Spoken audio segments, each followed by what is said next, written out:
Thank you for listening to Life Improvement Radio. You are listening to a rebroadcast of a previously recorded show. Live at the Miami Book Fair, powered by the Total Education Network again today. TotalTutor.net for more information. Twitter, TotalTutor.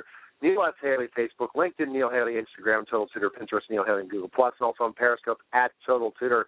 Final half hour. Let's see who we are going to have next on the program this weekend.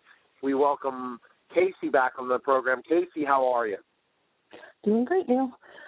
You. Okay, Who's our up next we have Mutsuki Mockett. Is that Marie? Are you on the line? Yes, I am. Hello, how are you? Good, fantastic. Thanks for being on the show. And how are you enjoying the fair so far as we're winding down in the Saturday for sure, or I guess the major portions of it? How well, you know, it's my first time here, so I find it amazing. You'll have to forgive me. My voice is a little bit scratchy, but.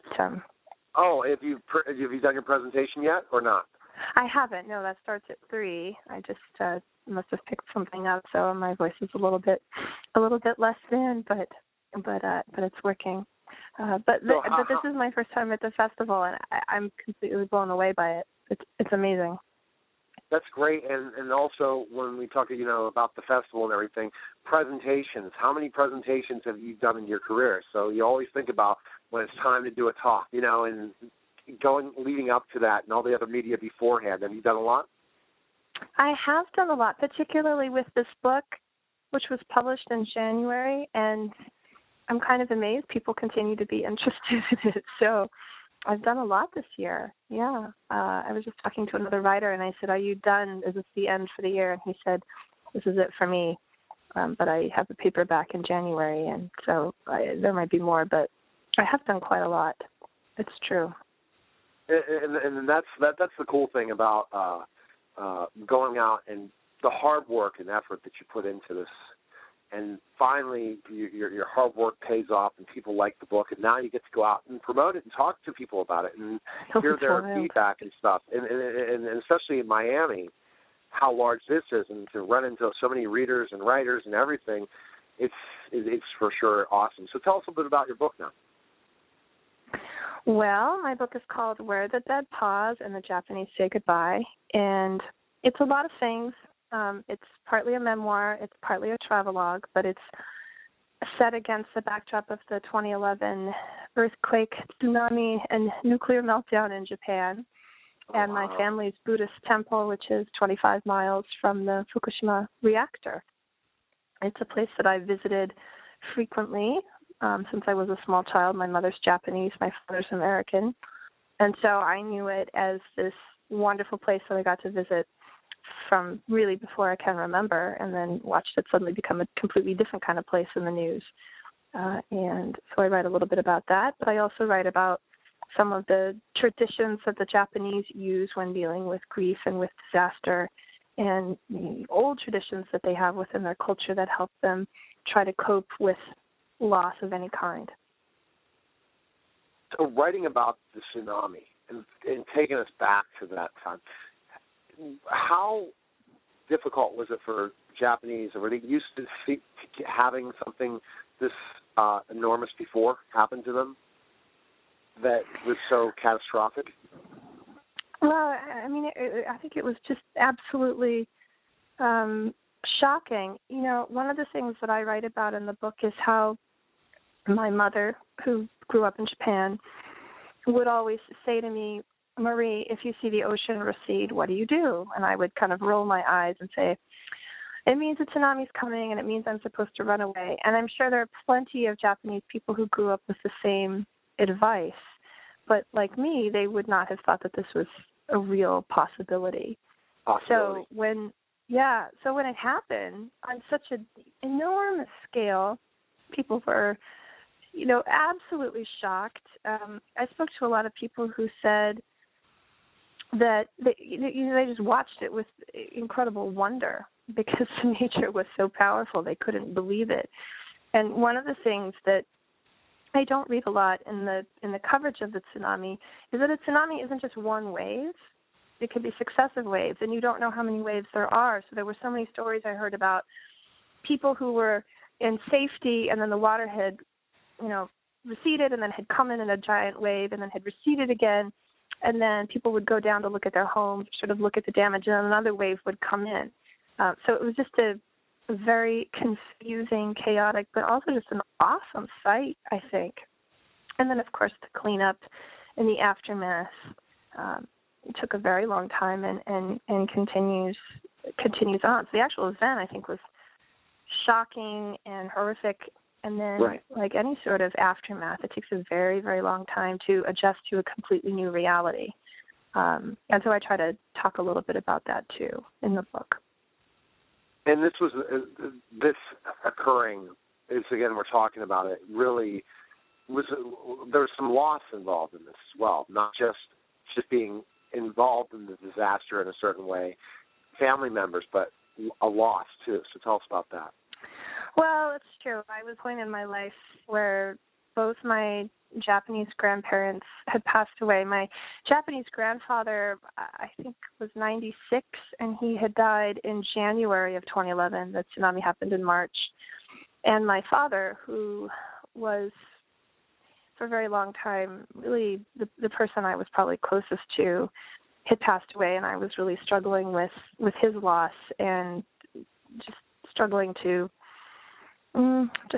adapt to the world. And so then this enormous catastrophe happened where so many people died, and I felt like this country and culture that I had a very deep connection to suddenly felt very much under jeopardy, and it really shook me. And as time has gone by, I've thought about it, and I thought, one of the things I really wanted to explore was not only how do Japanese deal with disaster, but is there something I can learn from this culture that would be instructive and helpful to me? But then as time went by, I realized I really wanted to hear other people's stories.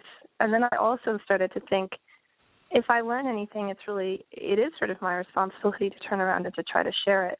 And one of the nice things has been receiving emails or letters from people who have said that even though maybe they had a connection to Japan or maybe they didn't, but they were able to find something that shed light on grief for them in a new way. Yes. And so that of course is healing if you're able to turn around and help somebody else, I think, in some way. That then you take the spotlight of grief off of yourself and your own loss, and you're able to realize you're connected to so many other people who go through this experience. Yes, and that's so true. So dealing with those loss and then your journey, you uncovered a lot of interesting things in your book, didn't it, about what happened after the aftermath of that tsunami. Is that correct? Yes, absolutely. Yeah, everyone has a story. I mean, everyone has a story anyway. Yes, exactly. But traveling throughout Tohoku, everyone has a story, from the taxi drivers who I would take, who would talk about what their experiences were like, to, I remember eating sushi in a little restaurant in Sendai, and it turned out that the guy had only just moved to, he just started a new restaurant because his old restaurant had been washed away and destroyed, but there he was cheerfully doing what he knew how to do, which was to make sushi. Everyone has some sort of story, and you start to listen to all of these stories, and it paints a picture of what happened and what everyone's experience is, and makes it very real and gives it a lot of dimension. And most people have some sort of interesting reflection to share, and I found that deeply, deeply moving. Definitely. And what reflection did you hear from the Japanese community that dealt with it that was the best thing that you're like, wow, how can they be so resilient? You have a resilient story about it. I'm sure you have a lot, but give us one of those. Well, I think there are a number of things. I mean, I think Asian concept of time is perhaps a little bit different, and really one of the only ways that you sometimes can comfort yourself out of a loss is to try to put it against the backdrop of time, and to realize if you've lost a relative or one of the Japanese traditions actually is that every year they celebrate something called Obon, which is kind of like the Festival of the Dead, and it is really one of the largest celebrations in Japan. And everything stops, everybody goes home. It's kind of like Thanksgiving crossed with New Year's Eve. And in this festival, the Japanese welcome home the ancestors of the dead and celebrate with them. And this is something I did when I was a child, but I didn't completely understand what was happening. And as I grew older, I realized, this is a way that someone who is in mourning can collectively commemorate people who they have lost. And you realize everybody across Japan is doing the same thing. And this is a tradition that is passed on, and the meaning becomes clearer as one gets older and one accumulates losses, and it's incredibly powerful. And it takes on depth. And, as I get older, I'm sure it's going to have even more resonance to me. And so it made me really respect the power of older traditions and older cultures and the wisdom that they have in maintaining that kind of a practice. There's a lot of value in our new culture, and are constantly looking for new solutions. But I think there's something to be said for older worlds and older cultures that have addressed these old questions like, how do you get over grief? Because it's a universal human question that's been around, forever for us. Okay, where's the best place we can find information on you and purchase your book? Where can we go?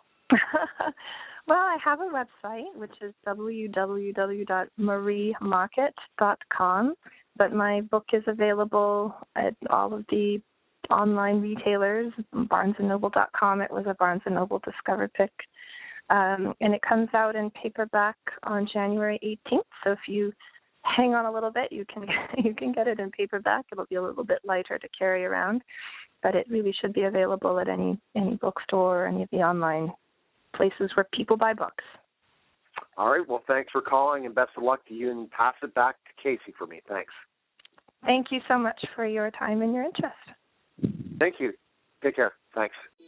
Thank you for listening to Life Improvement Radio. The views expressed by show hosts or their guests are their own and shall not be construed in any way as advice from Life Improvement Radio. We make no recommendations or endorsements for radio show programs, services, or products mentioned on air or on our website. Personal perspectives expressed by the producers, writers, or editors will always be presented as such. Any rebroadcast or retransmission without the expressed written consent of Life Improvement Radio is strictly prohibited. Thanks for listening.